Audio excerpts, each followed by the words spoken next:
India का अगर record देखा जाए पिछले कुछ सालों में, वो डेवलपमेंट और टेक्नोलॉजी में इतने आगे जा चुकी है ना, अच्छा। कि हर कंट्री उनके साथ ना एसोसिएट होना चाह रहा है। ठीक है। क्योंकि उनको पता है कि इंपोर्ट एक्सपोर्ट करनी है, तो इंडिया से हमारा ताल्लुकात अच्छे होंगे तो हमें फ़ायदा होगा। सही है। डेफिनेटली अगर टेक्नोलॉजी साइड पे भी वो देखते हैं तो इंडिया आगे है। अगर उनकी मिलिट्री साइड पे भी देखते हैं, इंपोर्ट एक्सपोर्ट अगर वेपन्स की भी देखते हैं, तो वो देखते हैं कि इंडिया इस वक्त इकोनॉमिक बेटर है, तो उनकी साइड ही आना चाहते तो हैं। मतलब आप इस स्टेटमेंट से एग्री कर रहे हैं कि वर्ल्ड फ्यूचर इंडिया के बगैर पॉसिबल नहीं हो सकता? डेफिनेटली जिस तरह की करंट सिचुएशन चल रही है, इंडिया टॉप पे है। ठीक है। आगे हम समझते थे कि चाइना है, अमेरिका है, ये कंट्री ज़्यादा टॉप पे हैं, लेकिन अब जो सूरत हाल है उसमें इंडिया टॉप पे कंसीडर हो रहा है। अब वो कंट्रीज इंडिया की तरफ मूव कर रहे हैं कि हम इंडिया से हैंडशेक करें ताकि हमारा फ़ायदा फ्यूचर में हो। बहुत बड़ी मीटिंग हुई है इंडिया और चाइना के दरमियान। 5 साल लग गए इंडिया और चाइना के दरमियान 50 मिनट की एक फॉर्मल मीटिंग के लिए। इंडिया के प्राइम मिनिस्टर नरेंद्र मोदी और चाइना के प्रेसिडेंट के दरमियान हैंडशेक हुआ है और दोनों मुल्कों ने मिलकर ये तय किया है कि ग्लोबल पीस के लिए चाइना और इंडिया के दरमियान पीस कायम होना बहुत ज़रूरी है। मज़े की बात यह है कि इंडिया के प्राइम मिनिस्टर नरेंद्र मोदी हिंदी में बात कर रहे थे और चाइना के प्रेसिडेंट जो है वो चाइनीज़ में बात कर रहे थे और ट्रांसलेटर इन दोनों की जो बात है वो ट्रांसलेट कर रहा था। अब यहाँ सवाल ये पैदा होता है कि अगर चाइना और इंडिया के दरमियान हाथ मिल सकता है, हैंडशेक हो सकता है, तो क्या पाकिस्तान और इंडिया के दरमियान भी दोस्ती होना मुमकिन है? भाई लेटेस्ट न्यूज ये है कि चाइना ने भारत से हाथ मिला लिया है, क्योंकि अभी चाइना को भी मालूम पड़ गया कि जिस तरह वहाँ से बड़ी बड़ी कंपनियां, मैन्युफैक्चर कंपनी निकल के इंडिया में जा रहे हैं, ज़्यादा देर अगर दुश्मनी करके बैठे रहेंगे तो घाटा उन्हीं को ही होने वाला है। इससे फटी पड़ी है भाई चाइना की नहीं, पाकिस्तानों की। यहाँ के लोग, यहाँ के मीडिया की ज़्यादा परेशानी है भाई।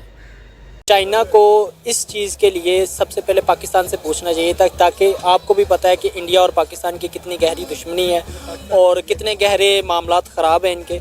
तो चाइना को भी चाहिए था कि वो अगर हमारे किसी अपोजिट पार्टी से या अपोजिट मुल्क से जाके हैंडशेक कर रहा है तो सबसे पहले हमसे पूछना चाहिए। चाइना जो ना वो एक सुपर पावर है, ठीक है, लेकिन उससे बड़ी सुपर पावर जो है वो अमेरिका है, ठीक है।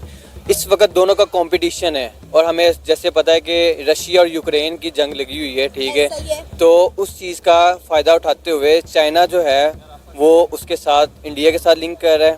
ब्राजील में G20 की बैठक में शामिल हुए प्रधानमंत्री नरेंद्र मोदी और सुने अमेरिकी राष्ट्रपति जो बाइडेन से भी मुलाकात हुई है प्रधानमंत्री मोदी की। वाह भाई वाह। गूगल का अमेरिका के पास सबसे बड़ा जो ऑफिस है वो इंडिया में बनने जा रहा है। बिल्कुल ऐसा और ही है। हमारे इधर यूट्यूब का कोई ऑफिस नहीं बना। अल्लाह अल्लाह तौबा। ब्राजील में G20 समिट की शुरुआत हो चुकी है। प्रधानमंत्री नरेंद्र मोदी हिस्सा लेने के लिए यहाँ पहुँच चुके हैं। बात आपकी बिल्कुल सही है कि मतलब कि चाइना जो है अब इंडिया के साथ लिंक कर रहा है जी। और मोदी साहब के साथ उनके काफ़ी अच्छे रिलेशन बन रहे हैं जी। इसकी वजह यही है कि पाकिस्तान के साथ अटैच रहा है। पाकिस्तान ने उन्हें मतलब कि उस हिसाब से उन्हें प्रॉफिट नहीं आया, कोई चीज़ उन्हें मुहैया नहीं हुई। हाँ, चाइना को। अच्छा। लेकिन चाइना जब उनके साथ मिलेगा, उनकी इकोनॉमी बेहतर है हमारी निस्बत है। जैसा कि मैंने पहले भी इंटरव्यू दिया था उसमें भी यही बात की थी, वो अपनी इकोनॉमी बेहतर करते रहते हैं। ठीक है। उनकी इकोनॉमी पाकिस्तान की निस्बत बहुत अच्छी है।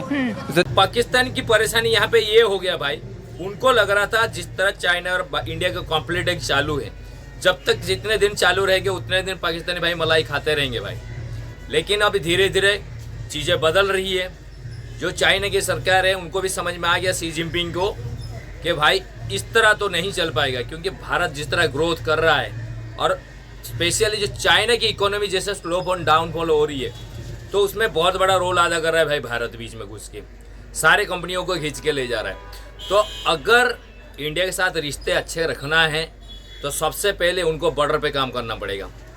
जो 5-6 साल से मिरर डिप्लॉयमेंट चल रहा था बॉर्डर पे, अभी उसको हटा दिया चाइना ने। अपने जो ट्रूप्स थे जो वहाँ लगे थे, उनके आर्मी के जवान थे, उनको पीछे ले लिया गया। और पहली बार 5-7 साल बाद G20 का जो समिट हो रही है ब्राज़ील में, वहाँ पे जाके शी जिनपिंग ने मोदी से हाथ भी मिलाए, कुछ एग्रीमेंट्स भी किए गए हैं, जो बहुत ही बेहतर चीज़ है और अच्छी चीज़ है। क्योंकि अगर बॉर्डर पे शांति रहेगा तो हम लोग इकोनॉमी पे ध्यान दे पाएंगे, अपने ग्रोथ पे ध्यान देंगे। और ये सारी चीज़ें पाकिस्तान के लिए और परेशानियां खड़ा कर रहा है भाई। ऑब्वियसली हर मुल्क अपने मफाद की तरफ जाता है और इंडिया जितनी पॉपुलेशन है, जितनी एक बड़ी मार्केट है, वो तो ऑब्वियसली अपने मफाद के लिए वो जाएंगे चाइना के पास। बहुत अच्छी बात है अगर मामलात इस बात तक गए हैं कि नॉर्मलाइजेशन आए, क्योंकि ग्लोबल पीस के लिए ये सबसे बड़ी अहम और इम्पोर्टेंट बात है। ठीक है, अगर वो इस हद तक मामलात को लेके चाहें कि पाकिस्तान और इंडिया के दरमियान में भी मामलात सारे नॉर्मलाइज होते हैं, तो ये हमारे लिए नहीं, ये इंडिया के लिए नहीं, ये चाइना के लिए नहीं, ये बल्कि ग्लोबली सबके लिए ये बेनिफिट है और सबके लिए ये बड़ी अच्छी बात है। इससे पाकिस्तान को भी फ़ायदा होगा। पाकिस्तान को ये फ़ायदा होगा अगर चाइना और इंडिया इकट्ठे हो जाते तो पाकिस्तान के लिए भी एक्सपोर्ट के रास्ते इंडिया के लिए ओपन हो जाएंगे। वो इंडिया के स्टूडेंट अच्छे नहीं है जो कि पढ़ाई भी अच्छी करते हैं, उनको जो है प्रैक्टिकल भी करवाया जाता है और दुनिया का हर मुल्क उन्हें जॉब देता है। बिल्कुल ऐसे ही बात है। हम पाकिस्तानी अब देख लें, स्टडी अब्रॉड के लिए अप्लाई करेंगे ना, आप जहाँ मर्जी मैं कर लूँ, ये भाई कर लें या कोई भी कर ले, उन्होंने फर्स्ट ऑफ ऑल पहले तो देखना है बंदा किस कंट्री का है। हाँ। पाकिस्तानी सुन के ना वीज़ा रेशो वो 90 से 40-30 आ जाती है। इंडियन स्टूडेंट अब बाहर जितनी भी कंपनीज है उनका CEO इंडियन बैठा होगा। हाँ, सही है। क्यों? हार्ड वर्क है, बेशक काम ना करे लेकिन उसकी कौम इंडिया की कौम के बारे में पता नहीं, ये लोग हार्ड वर्किंग है भाई, इनको रख ले। इकोनॉमिक रिफॉर्म ऑर्डर हमारा उन्होंने कॉपी किया और अपने मुल्क को आज देखें कहाँ ले गए हैं। वाजपेयी साहब जब वजीर आजम बने तो $1 बिलियन हिंदुस्तान के खजाने में नहीं था, लेकिन आज उनके पास $600 बिलियन जो है ना वो कहाँ से आ गया है। और हम $1 बिलियन आज भी मुल्क जाके मांग रहे हैं। क्या इज्जत है हमारी आज, उनकी नजरों में भी क्या इज्जत है। अगर भारत और चाइना के रिलेशन अच्छे हो जाते हैं तो पाकिस्तान का होगा क्या। CPE से ऑलरेडी बंद पड़ गया है। धीरे धीरे चाइना जो प्रोजेक्ट पे वहाँ पे काम कर रहा था सारे चीज़ों से हाथ खींच लिया भाई पीछे। अब दिक्कत यहीं पे आ गई।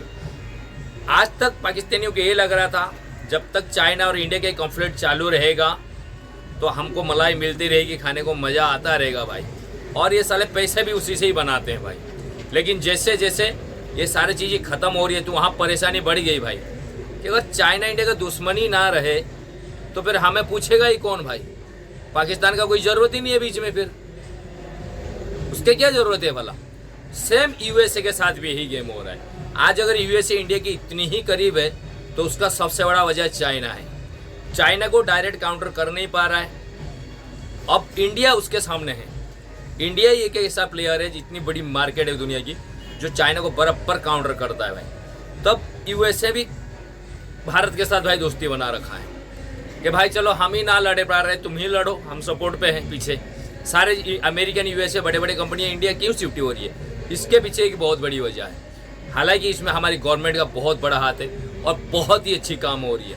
इससे हमें रोज़गार पैदा होता है, हमारे लाखों नए नौजवान को जॉब्स मिलते हैं, साथ में हमारे देश की इकोनॉमी, हमारी ग्रोथ सारी बढ़ रही है और पूरी दुनिया में हमारा एक धाक जम रहा है। जिस तरह 2025-2024 में अभी इंडिया को देखा जा रहा है, कहा जा रहा है कि अगले आने वाले 2, 3 या 4 सालों में भारत जर्मनी को काटने जा रहा है, 3rd लार्जेस्ट इकोनॉमी बन जाएगी भाई।